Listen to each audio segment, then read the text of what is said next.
Thanks, Connor. Time now 6:45, and we turn our attention to the war with Iran, where there has been some renewed hope that Iran and the United States are a little closer to a formal deal to end this conflict. President Trump again claimed the U.S. won the war, but also threatened to start bombing Iran again if talks fall apart. Our Joe St. George joins us live from Washington this morning. And Joe, so what do we know about any sort of potential agreement? Well, the president says there's no firm deadline here. The big question is, how long will the president be willing to wait for a formal response from Iran? As you correctly pointed out, Blaine, the president is expressing a ton of optimism. The White House is expressing a ton of optimism. The markets are reflecting that. Oil has fallen sharply from where it was when we began this work week.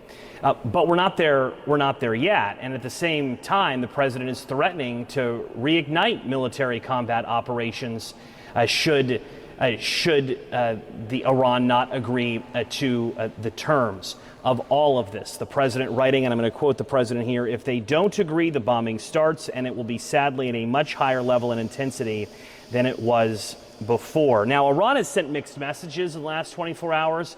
Difficult to read the tea leaves. Iran's parliamentary speaker saying on X, "Operation Trust Me Bro failed."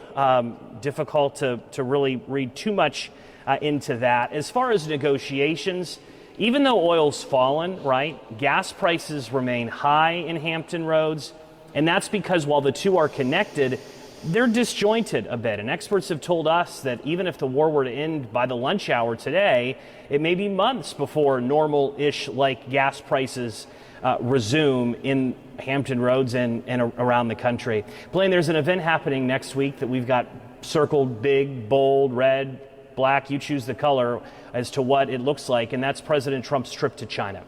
Will the president want this conflict looming large over that trip? Will he want it over by then and have some wind at his back?